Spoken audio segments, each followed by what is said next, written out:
여러분 반갑습니다. 오늘은 이제 13주차를 맞았어요. 그래서 이제 이번 주가 지나면 한 주만 남았죠. 강의가 이제 곧 종강이 되게 되겠어요. 14주차에는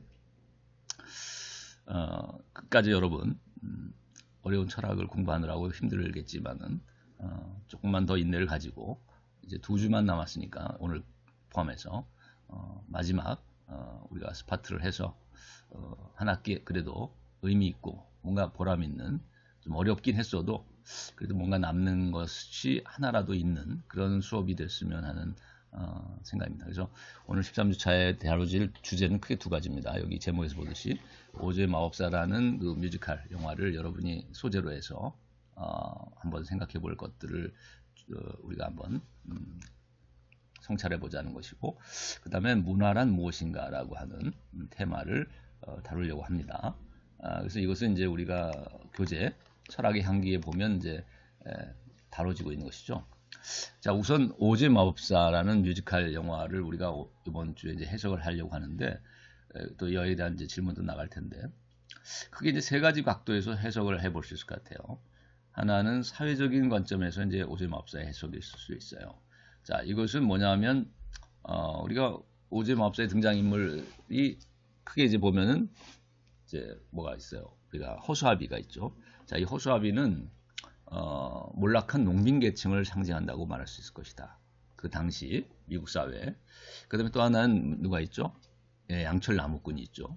자, 이 양철 나무꾼은 그럼 무엇을 사회적인 계층으로 보자면 상징한다고 볼 수 있냐면 공장 근로자들, 노동자들을 상징한다고 볼 수 있을 거예요. 그래가지고 그 시계 태엽처럼 그 우리가 차리 채플린의 그 모던 타임즈에 나오듯이 그 공장에 가가지고 그저 하나의 부품 조립에 몰두하고 있는 그런 공장 노동자들의 삶이야말로 이제 어찌 보면 기계 부품처럼 변해버리고 삶도. 그래서 결국은 이제 그 오래 나이가 먹도록 몇십 년을 그렇게 근무하다 보면 같은 반복된 노동, 나사져 있는 일 하나만을 하다 보니까 결국은 삐걱거리는 그런 그 양철 로봇 같은 그런 모습의 삶으로 경직된 삶의 모습이 되지 않겠는가. 기계적인 하나의 그 노동만을 하다 보니까 하나의 기계처럼, 기계 부품처럼 변질되고 또 낡아서 나중에는 삐걱거리는, 자, 이런 기계 부품 조립하는 그 근로자들을, 노동자들을 우리가 상징하는 것이 바로 양철 나무꾼이다. 그래서 거기 보면 심장이 없다고 나오죠. 그러니까 어떤 남을 사랑할 줄 알고 남을 배려할 줄 알고 이런 어떤 공감 능력이라든지 또 배려할 수 있는 어떤 이런 도덕적이고 양심적인 이런 능력도 상실해 버리는, 자, 이런 메마른 사람. 앞에 나온 그 허수아비는 농부를 상징한다고 그랬는데, 그 당시 이제 화폐 개혁이 일어나면서 남부 지역을 중심으로 했던 농장 주들이 이제 결국 그 농부들은 허수아비가 돼 버렸다. 그래서 은본위적인 어떤 그 화폐로부터 이제 금본위로 바뀌면서 은을 많이 가지고 부를 축적했었지만 남부 농장 경영을 하는 경영주들은, 농부들은, 그러나 이제 그 당시에 이제 화폐 개혁이 일어나면서 결국 완전히 몰락해 버렸는데, 그래서 이제 지혜가 부족하고 정보가 부족했던 그런 농부들을 상징하는 것이 바로 뇌가 없다고 나오죠. 뇌가 없는 말하자면 허수아비다. 그 다음에 마지막으로 사자가 나오는데, 이빨 빠진 사자가 상징하는 것은 그 사회적 계층으로 보자면 지식인, 또 지도자 계층을 상징한다고 볼 수 있겠죠. 그래서 지식인 계층은 이빨 빠진 호랑이다, 이빨 빠진 사자라는 것은 어떻게 보면 그 당시에 화폐 개혁이 일어나고 이렇게 정부에서 이런 정책을 해나갈 때 건설적인 비판, 또 냉철한 이런 용감한 또 비판을 해나가지 못하는, 그래서 용기 없는 사자, 이빨 빠진 호랑이와 같은 용기 없는 사자가 나오고 있는데, 이것이 바로 비겁한 지식인들의 모습을 상징하고 있다라고도 말할 수 있겠다. 그래서 오즈의 마법사에 나오는 이런 허수아비, 양철나무꾼, 사자는 각각 그 시대 사회상으로 보자면 하나의 그 사회 계층들을 상징하고 있다고 말 수 있을 거예요. 몰락한 농민, 그 기계처럼 변해버린 공장 노동자, 그 다음에 메마른 공장 노동자의 삶, 그리고 지식인의 삶이라는 것이 용기가 없고 비겁하고 정부에 순응할 뿐인 이런 비겁한 지식인이나 지도자들, 정치인들을 이제 상징하고 있다고 말할 수 있겠다.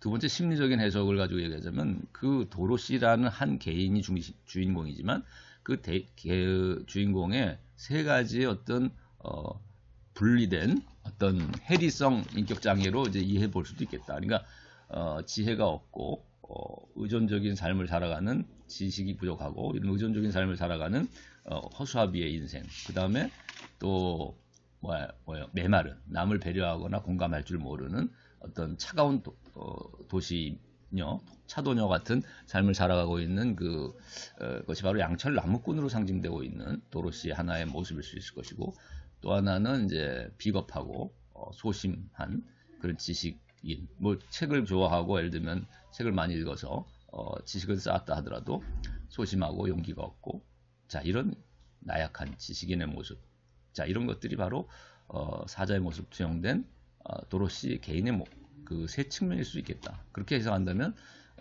도로시는 해리성 인격 장애를 앓고 있다고 볼 수 있고, 또 의존성 인격 장애라든가 또는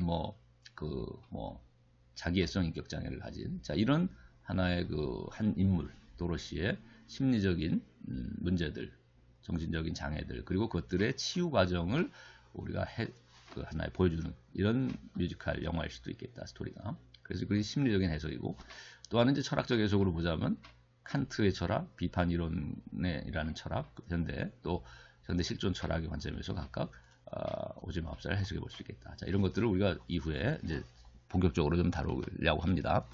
그 다음에 이제 두 번째 큰 주제가 뭐냐면 문화란 무엇인가. 이것은 철학의 향기라는 1편 1부를 이제 만을 다룬다고 그랬죠. 거기서 1장, 2장을 각각 전반부, 그 다음에 중간고사 이후인 후반부에 이제 2장을 다룬다고 그랬는데, 그 2장 인간과 도덕의 마지막 절이 바로 4절 문화란 무엇인가라는 제목입니다. 그 4절이. 그래서 이 교재의 1편 1부 2장 4절에 문화란 무엇인가라는 것은 크게 세 가지 또 챕터로 나눠져 있는데, 첫째는 이제 문화의 그런 원리가 무엇일까 했을 때 자연과 자유라는 대립하는 두 원리다. 그래서 이것을 각각 세계관적으로 보자면 현상의 세계와 예지적 세계라든가, 그다음에 가치관으로 보자면 어떤 쾌락 가치를 추구하는 삶과 그다음에 양심적인 가치를 또 추구하는 이런 것들이 대립할 수 있고, 도덕적인 가치가. 그다음에 그래서 또 우리가 이 문화, 그래서 이제 인생관으로 보자면 어떤 감각적인 것을 추구하는 감성적인 것을 추구하고 감각적인 것을 중요시하는 삶과 그 다음에 이성적인 것을 중요시하는 이런 삶으로 또 대별해 볼 수도 있겠죠. 감성과 이성의 대립. 그래서 현상 세계와 예지 세계의 대립, 또 쾌락 가치와 양심 가치의 대립, 또 감성과 이성의 대립. 자, 이런 것들이 각각 우리가 그 문화를 구성하는 두 원리가 되고, 그래서 우리가 문화에 나타난 이제 대표적인 형상 속에서 보자면 문화의 우리가 과학이라는 요소하고 도덕이라는 요소가 대립하죠, 서로. 그래서 이제 이런 것들의 말하자면 갈등과 이런 것들의 긴장과 또 이런 것들을 어떻게 조화시켜 나가느냐는 것이 문화 발전의 어떤 원동력이 되고 문화의 흐름이 되겠다.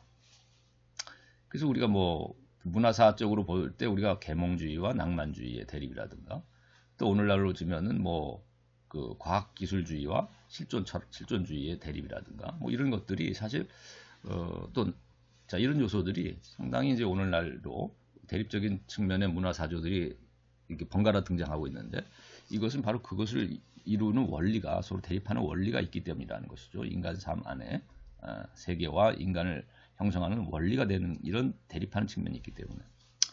자, 그 다음에 이제 환경과 예술이란 두 번째 절은 오늘날 그 환경 문제를 해결하는 이제 키가 뭐겠는가.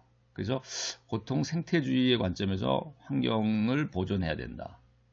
이런 측면을 강조하는 사람들이 있고, 또 기술주의 측면에서 기술의 발달을 통해서 환경 문제도 해결돼야 된다. 즉 기술이 문제를 일으킨 것이 이제 환경의 파괴지만, 과학기술 발달이 환경을 파괴시켰지만 또 역시 그것을 해결하는 것도 이제 과학기술의 발달을 통해서 이루어진다. 이게 기술주의죠. 근데 생태주의는 과학기술이 아닌 어떤 말하자면 자연으로 돌아가자는 이런 생태를 회복하고 보호하고 이것들을 유지시키는 것이 생태 복원에 이제 맞춰주는 것이고, 초점이 맞춰주는 것이고, 기술을 통한 것이 아니라 그 자연 그대로 복구시키자는 것이죠. 그러나 이제 이런 생태주의와 기술주의의 대립만 가지고서는 환경 문제를 오늘날 해결하기에는 곤란하다는 것이 이제 이 책에서 나오는 교재의 내용이고, 그래서 그것을 그런 대립 갈등을 극복해서 이 두 요소들을 조화시키고 더 높은 차원에서 극복해 나갈 수 있는 것이 바로 어떤 예술을 통한, 예술과 취미를 통한 자연에 대한 접근이고, 그걸 통한 이제 도덕성을 함양함을 통해서 인간의 가치관이 결국 바뀌지 않고서는, 또 인간이 좀 더 성숙한 인격으로 거듭나지 않고서는 환경 문제에 대한 해결은, 근본적인 해결은 어렵지 않겠는가. 단순한 자연으로 돌아가는 생태주의나 단순히 기술만을 가지고 극복하기는 어려울 것이다. 자, 그 다음에 세계 시민과 민주주의라는 제3절의 문제는, 여러분이 우리가 철학적인 성찰을 통해서 상호 공감 능력, 여기서 이제 공통감이라고 얘기했는데, 그 공통감이라고 하는 공감 능력을 함양하고, 또 소통 능력을 함양시켜서, 의사소통의 능력을 함양시킴을 통해서 결국 세계 시민의 자격을 갖추고, 또 세계 시민이 돼서 결국 이 세계 안에서 민주적인 이런 사회를 건설해 나가는 것, 이것이 바로 문화를 완성해 나가는, 지향해 나가는, 문화의 완성을 지향해 나가는 하나의 그 중요한 측면이 될 수 있겠다. 자, 그 다음에 마지막으로 다루고 있는 것은 이제 톨스토이와 칸트의 비교인데요. 그래서 이제 우리가 칸트 철학을 많이 얘기했죠, 그동안. 그런데 이 칸트 철학을 갖다가 그럼 톨스토이의 말년에 쓴 단편소설 사람은 무엇으로 사는가라는 이 단편소설에 나오는 세 가지 질문이 있어요. 그 세 가지 질문은 뭐냐면, 사람 안에는 무엇이 있는가? 그리고 사람에게 허용되어 있지 않는 것은 무엇인가? 그 다음에 세 번째는 사람은 무엇으로 사는가? 자, 이 책 제목에 해당하는 것이 바로 마지막 질문인데, 자, 이런 세 가지 질문에 대한 답을 톨스토이는 각각 무엇으로 얘기하고 있는가? 그리고 칸트의 철학을 우리가 통해서 답을 한다면, 사람 안에 무엇이 있다고 칸트는 얘기하겠는가? 그리고 사람에게 허용되어 있지 않은 것은 무엇이라고 칸트는 얘기할 수 있겠는가? 그리고 칸트라면은 사람은 무엇으로 산다라고 얘기할 수 있겠는가? 자, 이렇게 해서 칸트 철학을 톨스토이의 이런 낭만주의 문학이죠. 톨스토이도 낭만주의 문학의 그 세계관이나 가치관과 비교함을 통해서, 왜냐하면 칸트도 톨스토이와 사실은 마찬가지로 낭만주의 시대를 열었고 낭만주의 철학을 또 대표하는 사람이기 때문에 낭만주의의 세계관이나 낭만주의의 가치관을 공유한다고도 볼 수 있겠죠. 그렇기 때문에 우리가 좀 더 쉽다고 얘기할 수 있는 톨스토이의 문학에 나오는 가치관과 세계관이나 인생관을 칸트의 철학하고 비교해서 정리를 해보는 것이 마지막 다루어질 내용입니다. 그래서 앞으로 이러한 내용들을 좀 더 자세히 살펴보도록 하겠습니다. 네, 수고했어요. 여러분 반갑습니다.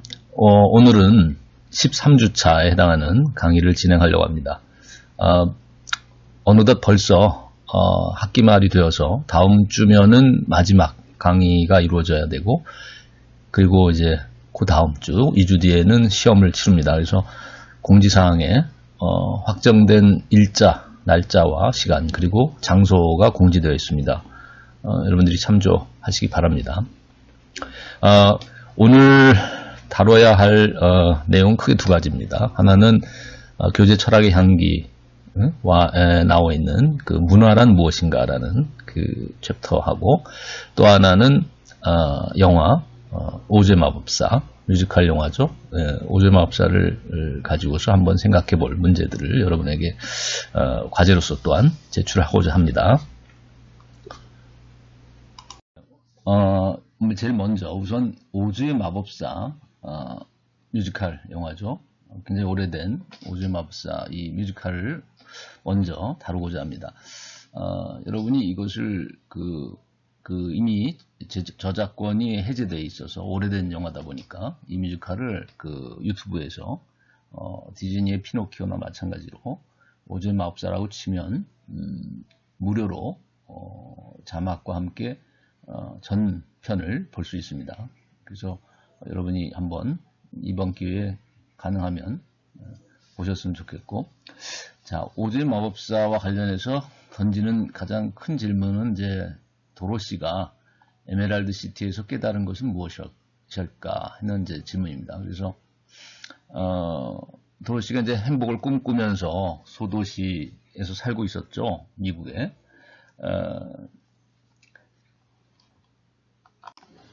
여기서 도로시는 그 캔자스주에 미국에 살고 있는 중산층 시민을 대표하는 그런 인물로 나오는 것 같고요.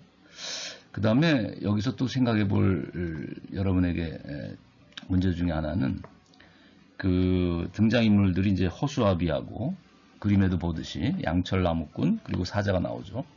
자, 그럼 이 등장인물들이 의미하는 바가 뭘까?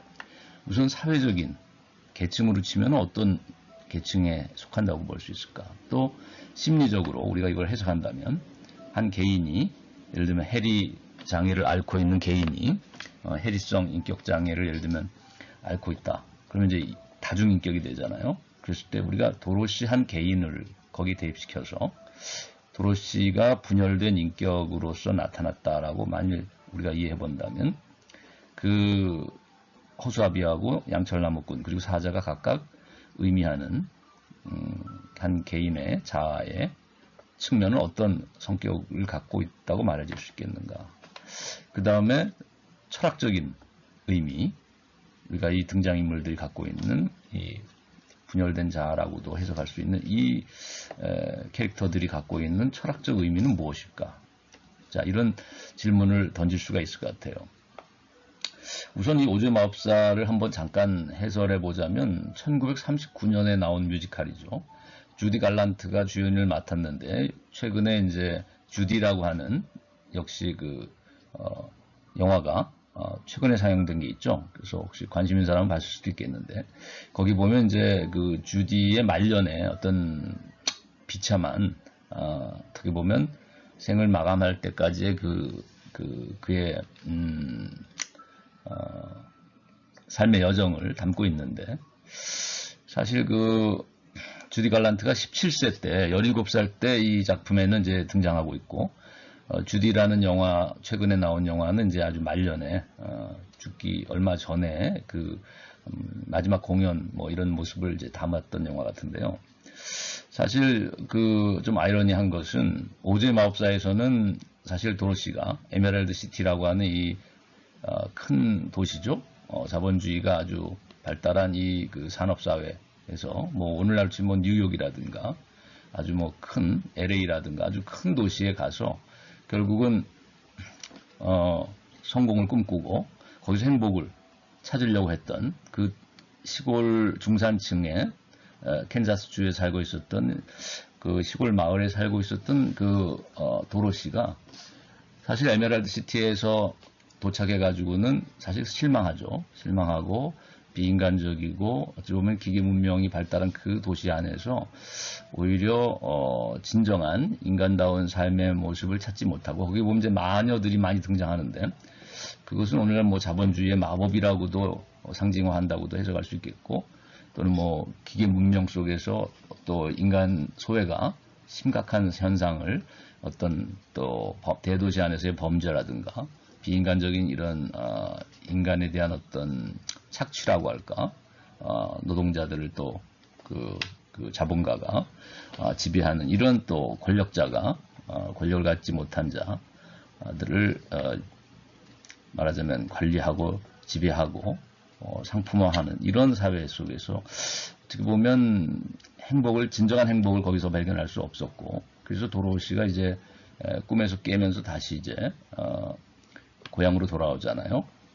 그래서 거기서 진정한 이제 주위 사람들과의 또 관계 안에서의 행복을 다시 발견하면서 삶의 의미와 가치를 거기서 이제 찾게 되는 이런 내용을 담고 있는데 스토리는 아이러니하다는 것은 그런 그 극 중에서의 17살 때 주디의 깨달은 그 내용과는 달리 그의 진정한 실제 삶은 그 주디라는 영화가 최근에 보여주듯이 마약에 찌들고 여러 번의 결혼 실패와 그래서 결국은 그 중독으로 약 중독으로 죽은 것으로 돼 있죠.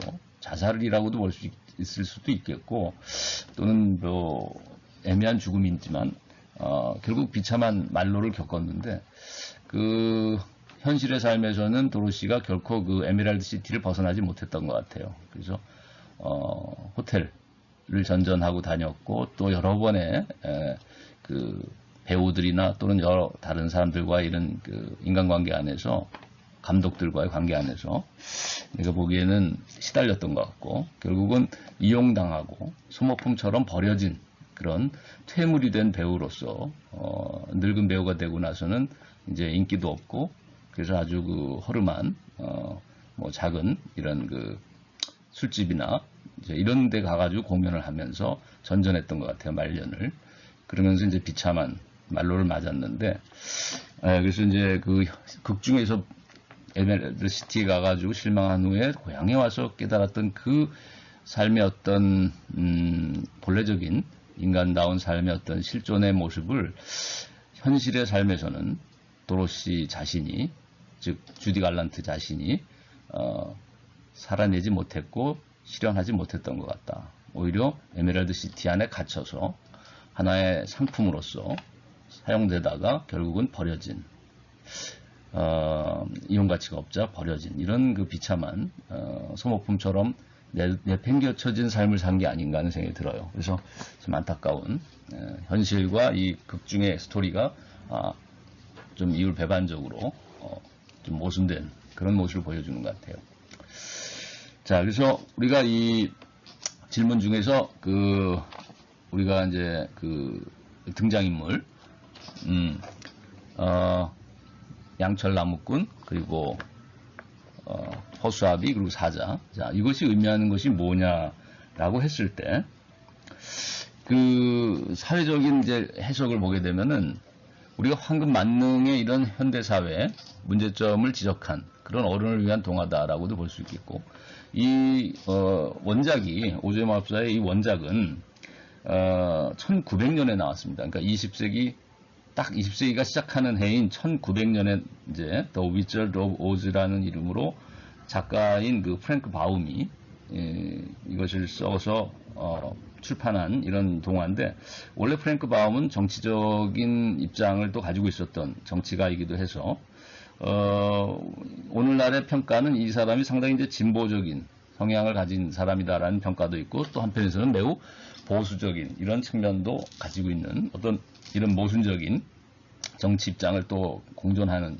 그런 두 개의 대립하는 입장을 가지고 있었던 어떤 자기 안에.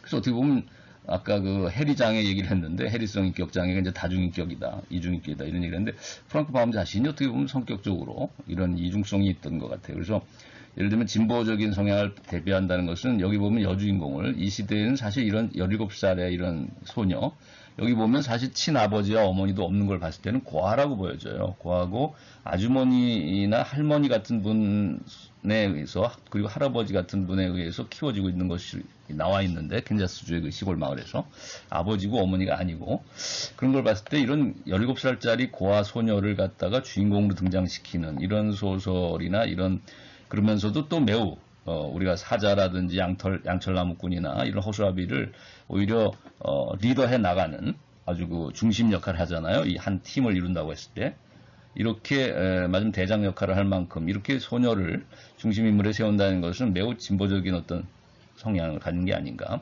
그 당시만 해도 사실은 여성의 정치 참여라는 것이 거의 제한되어 있거나 어려웠던 상황이고, 경제적이나 정치적으로 활동하기 어려운 시절에 이런 소녀 가장이, 소녀인 그 17살 고아인 소녀를, 여기서는 이제 주디 갈란트가 역할했던 이 도로시가 주인공 역할을 하게 했다는 것은 상당히 이제 진보적인 성향을 보여주고, 오늘날 치면 약간의 페미니즘적인 성향도 있던 것 같은데, 그러나 우리가 이 사람이 매우 보수주의적인 또 성향을 가졌다라고 얘기하는 것은 뭐냐면 인종차별적인 견해를 가지고 있었다는 거예요. 그래서 흑인, 이렇게 백인에 대해서는 아주 소녀나 이런 여성에 대해서도 그 권리를 굉장히 인정하는 데 반해서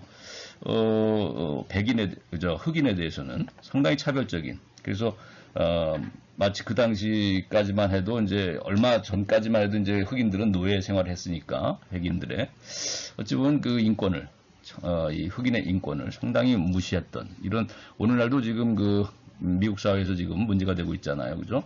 백인 경찰에 의해서 흑인이,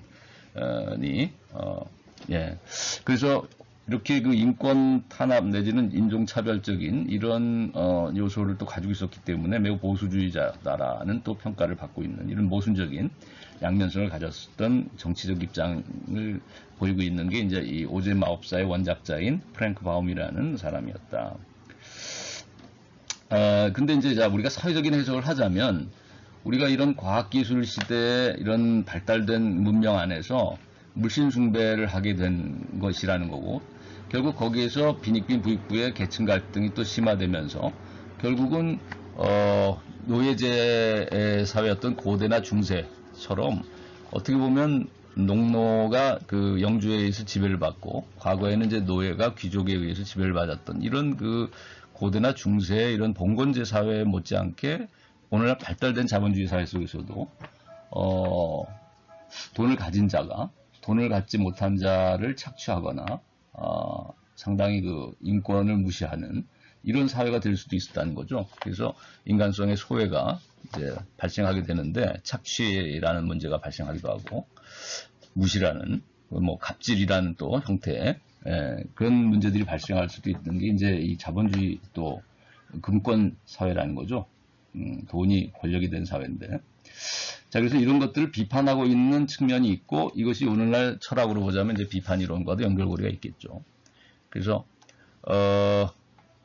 계몽의 변증법이라는 책에서 그 계몽이 갖고 있는 모순, 그 변증법이라는 것은 지난번에도 얘기했지만 모순을 포함하는 논리잖아요. 그래서 계몽의 변증법은 어떻게 보면 계몽이 갖고 있는 역설이나 모순을 지적한 비판적인 책이었다라고 볼 수 있겠죠. 계몽의 변증법이. 그래서 계몽이란 말이 사실 그 어원 안에 enlightenment라는 게 빛이란 말이 들어간 것처럼 어둠에서 빛으로 무지몽매하면서 지식 사회로 나가는 이런 이제 어떻게 보면 의미 자체는 좋은 의미를 담고 있는데 반해서 현실을 봤을 때는 그 어둠에서 빛으로 간다라는 이 내용과는 달리 어떻게 보면 다시 또 무지몽매함과는 다른 의미에서의 어둠으로 이 사회가 귀착되고 있는 게 아닌가. 우리가 그 대도시 뒷골목을 봤듯이 보여주듯이 상징적으로 그것이 가지고 있는 어떤 할렘가나 이런 것들이 뒷골목의 풍경이 보여주듯이 악취가 넘친 쓰레기가 넘쳐나고 살인과 또는 뭐 방화와 무슨 약탈과 자 이런 범죄가 들끓는 이런 그 대도시 뒷골목의 모습을 보여주는 것처럼 이 빛을 향해 나간다고 했고 인간 사회가 이제 하나의 유토피아가 이루어질 거라는 이 기대와는 달리 현대 산업 사회라는 것이 결국 인간성의 소외를 낳고 물신 숭배 속에서 인간이 종속되는 노예화되는 자, 이런 하나의 또 다른 의미에서의 이제 노예화가 이루어지고 비참한 계층 차별도 발생하는 자 이런 사회가 됐다는 거죠. 불평등한. 그래서 파라다이스가 아니라 이 자본주의 사회가 또 다른 의미에서는 봉건제 사회와는 또 다른 의미에서의 인권이 탄압이 이루어질 수도 있고 착취와 소외가 발생할 수도 있는 그런 사회가 됐다. 그래서 다른 의미에서의 이제 그 고대나 중세와는 다른 의미에서 이제 그 물신숭배라는 신화 안에 인간이 종속되고 마는 자 이런 어두운 그림자를 드리고 있다는 이제 비판 이론가들에 의해서 이루어졌는데 자 그래서 허수아비가 상징하는 것은 여기서는 이제 몰락한 농민 계층 특히 캔자스를 중심으로 해서 보자면 캔자스주가 이제 중심에 해당하고 중간 계층을 해당하면서 지도상으로도 미국의 그 남부 지역을 보면 농민 계층이 상당히 그래서 노예제를 굉장히 옹호했던 것이 남부였던 이유는 그 대농장을 거느렸기 때문에 그 토지를 가진 자가 토지 소유자들이 이제 많은 농산물을 재배할 때 그 대농장을 거느리면서 거기 노예가 필요했죠 노동력이 그래서 남북 전쟁 당시에 이제 그 남부 쪽에서는 노예제를 찬성했고 북부 쪽에서 이제 노예 해방을 주장한 것이었죠. 그래서 이제 남북 전쟁이 이루어졌었는데 미국에. 그래서 아무튼 농민은 이제 몰락을 하게 되는데 이제 그 남북 전쟁 이후 그렇고 또 이 당시에 이제 몰락하게 됐는데 그 계기는 우리가 역사적 사건으로 보자면 그 오즈라는 마법, 오즈의 마법사의 그 오즈라는 말이 상징하는 것이 영어의 OUNC, 오운스라는 말에서 왔다는 말이 있어요. 오제트라고 써있는 이 오즈가. 왜냐하면 미국에는 금과 은을 재는 화폐 단위가 오운스라는 거죠. 이렇게. 그 오운스, 금, 은을, 화폐를 단위가 되는 금과 은을 재는 단위인 오운스에서 오즈라는 말이 왔다는 얘기가 있어요. 그래서 이 당시에 이제 화폐 개혁이 이루어졌는데 그 에메랄드 시티가 상징하는 것도 뭐냐면 그린백이라고 하는 지폐가 이제 발매가 됐는데 그것은 남북전쟁 당시에는 1862년에 미 연방정부에서 이제 발행을 했고, 그래서 그린백이라는 것은 이제 화폐 뒷장이 초록색으로 인쇄된 화폐가 새롭게 화폐 개혁에 의해서 이제, 말하자면, 시중에 풀렸는데, 이 그린백 지폐를 주로 사용했던 것이 뭐냐면, 이런 뉴욕이라든지 저 북부 지역이었다는 거죠. 거기가 이제 부자 동네잖아요. 또 백인들이 살고 있고, 이 남부 지역은 사실 이제 흑인 노예를 거느린 이 남부 지역은 그래서 농사꾼들이 주로 있었다면 북부 지역은 금융업이라든지 상업이라든지 공업이 발달한 곳이 아니잖아요. 그래서 그런 북부 지역의 대도시에서만 이런 뒷장이 초록색으로 인쇄된 새로운 화폐 개혁에 의해서 만들어진 화폐를 주로 사용했고, 이 남부 지역의 농민들은 거의 옛날에 쓰던 화폐를 썼는데, 그러다 보니까 이제 그건 이제 소용이 없는 게 돼버리죠, 화폐 개혁에 의해서. 그래서 이제 폭락하게 되는, 그러니까 재산 자체가 아주 평가절하될 수밖에 없는 상황으로 가는 것이고, 옛날 지폐만을 가지고 있었던 이 농민들은, 그리고 그래서 이제 1893년에는 은본위제를 아예 폐지하고 금본위 화폐제도를 도입하게 됐는데, 그래서 노란 벽돌길이라는 이제 상징적인 이야기가 나와요. 나중에 보면은 주디 갈란트, 도로시가 이제 폭풍, 회오리, 허리케인 같은 폭풍에 휩쓸려가지고 이제 집이 날아가서 떨어진 곳이 어디냐면, 먼치킨들이 사는 도시인데, 이 먼치킨이라는 것은 위성도시를 뜻한다고도 볼 수 있고, 이 먼치킨이 사는 도시는, 이 먼치킨은 그러면 위성도시에 살고 있는 어떤 졸부를 상징한다고도 볼 수 있을 것 같아요. 그러니까 대도시의 위성도시죠. 대도시로 가는 길목에, 즉 에메랄드 시티로 가기 위한 그 길목에서 위치하고 있는 이런 도시들을 이제 위성도시라고 한다면, 먼치킨들은 이제 졸부를 상징하고, 우리가 예를 들면 이제 부산도 양산이라든지 이런 김해나 기장 쪽을 우리가 위성도시라고 한다면 거기가 이제 땅값이 오르죠. 예를 들면 부산이 큰 일이 벌어지고 여기서 무슨 행사가 있고 부산의 어떤 경기가 좋아지게 되면 그 주변에도 땅값이 상승하잖아요. 그런 것처럼 먼치킨이라는 것은 이제 졸부가 된, 왜냐면 이제 거기 난장이들이 사는 도시라는 것은, 대도시에는 이제 키가 큰 거인들이 산다면 이 위성도시는 이제 난장이로서 표시돼서, 사실 대도시에서 돈을 버는 증권이나 이런 사업을 해서 버는 사람들에 비해서 우리가 이 도시로 치면은 이 위성도시에서 버는 경제력이라는 것은 그거에 비하면 매우 작잖아요. 그래서 졸부가 됐지만, 그러나 작다 해서 아마 상징적으로 난장이들의 도시로 그려진 것 같고, 근데 이 먼치킨이 살고 있는 도시로부터 이제 뭐라고 그러냐면, 먼치킨들이 거기 이제 또 착한 마녀가 나와서, 에메랄드 시티로 가기 위해서는 노란 벽돌길을 따라가라는 말이 나와요. 그 노란 벽돌길이 상징하는 것이 바로 아까 말한 금본위 화폐제도를 상징한다라고 해석하는 경우가 있어요. 그 이전까지는 이제 남북전쟁 전까지만 해도 은본위 화폐제도를 했던 것을 1893년부터는 이제 은본위를 대신해서 금본위 화폐제도로 바꿨고, 이런 금본위 화폐제도가 이제 1970년에 이르러서는 이제 달러로 바뀌게 돼요. 그래서 미국의 오늘날 경제의 중심이 되는 이 달러화가 모든 경제의 기본이 되고 기준이 되잖아요. 이 달러 제도라는 게 이제 1970년에 만들어졌고, 1970년 이전에 1893년에 이제 금본위 화폐제도가 있었다는 거죠. 은본위에서 과도기의 금본위, 그 다음에 달러로 가는 이런 미국의 이제 화폐 개혁이 이루어지는데, 그래서 이 오즈모합사는 은본위 화폐 제도로 바뀌어졌던 당시를 이제 배경으로 하고 있고, 이 원작자인 프랭크 바움은 이 금본위 화폐 제도에 대해서 반대했던 사람이에요, 정치적으로.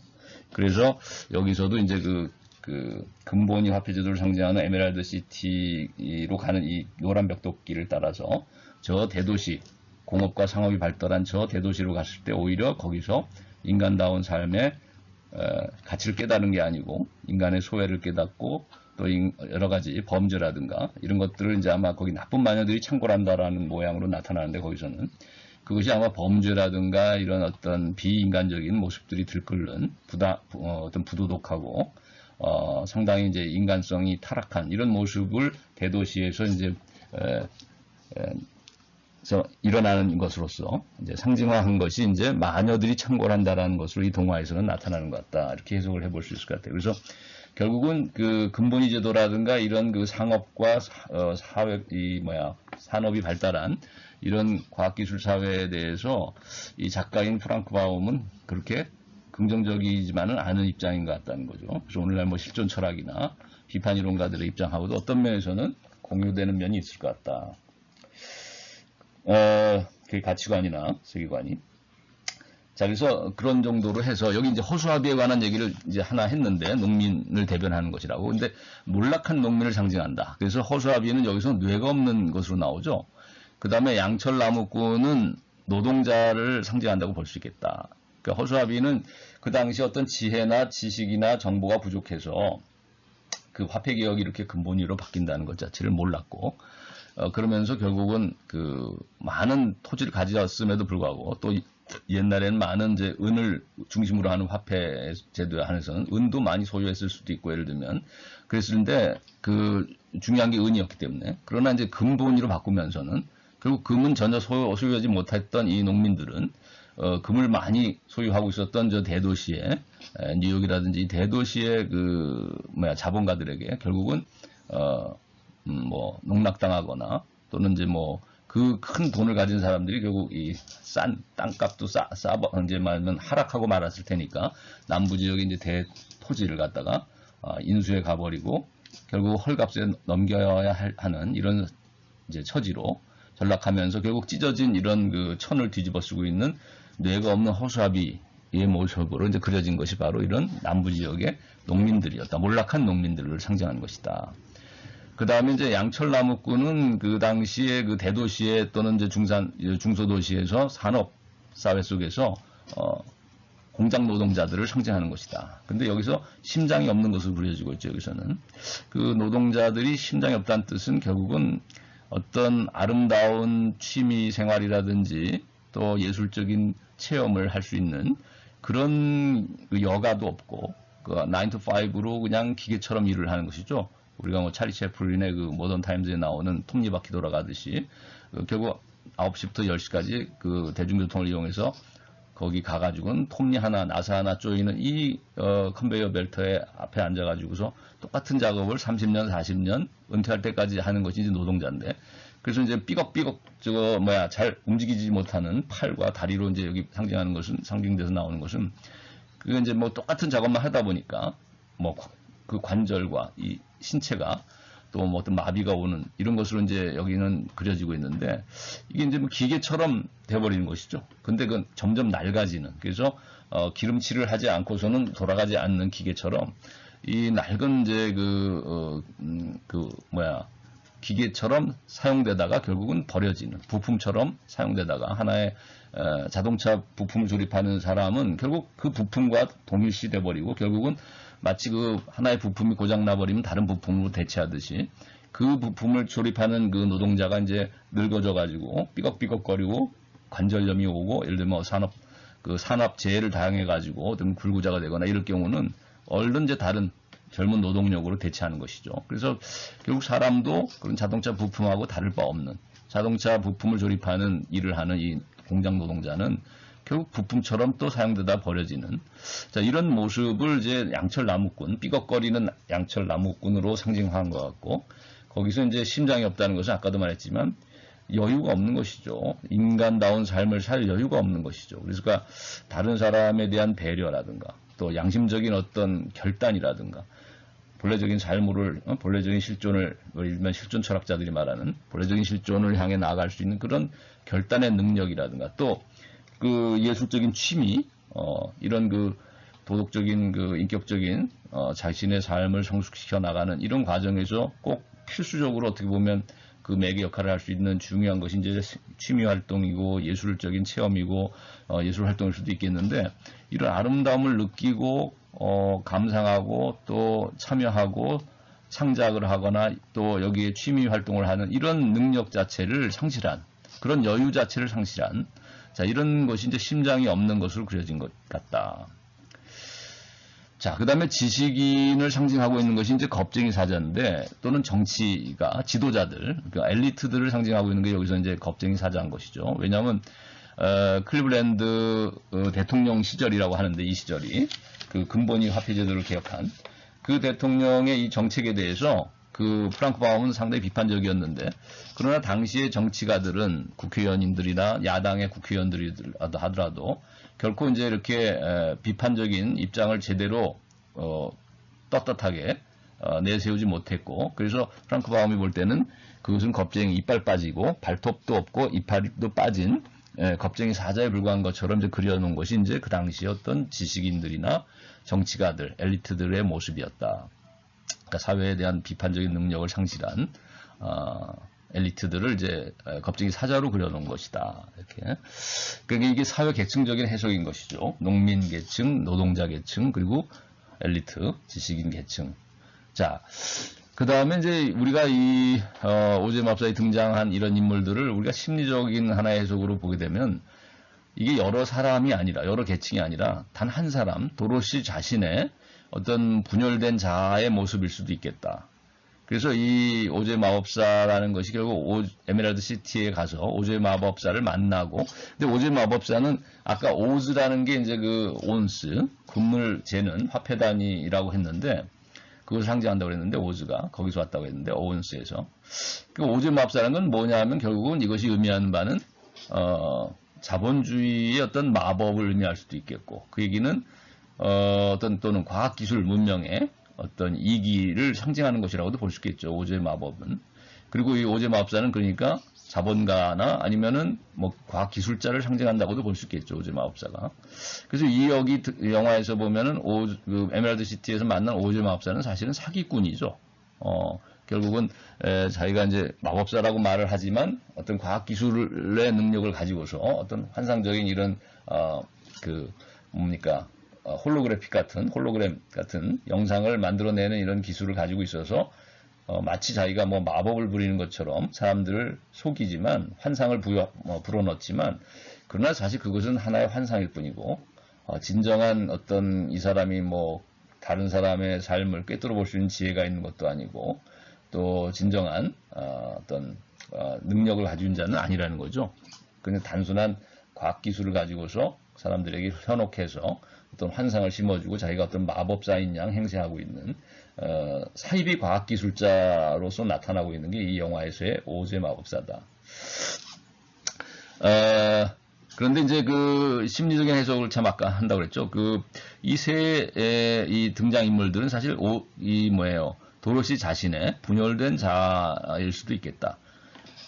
그래서 그것이 치유되는 과정을 이제 하나의 이 오즈의 마법사라는 그 에메랄드 시티로의 여행과 고향으로의 귀환을 통해서 보여준 것이 아닌가, 이런 해석이 가능할 수 있다는 거고, 아까 말했듯이 이제 다중인격, 해리성 인격장애라고 할 수 있는, 또 해리성 기억 상실증이라는 것도 있죠. 그래서 자기의 과거 전부를 잃어버리거나 또 특정 기간의 기억을 망각하는, 자, 이런 게 이제 해리성 인격장애인데, 또는 이제 그래서 집을 떠나가지고 기억상실과 함께 다른 곳에서 이제 방황을 하거나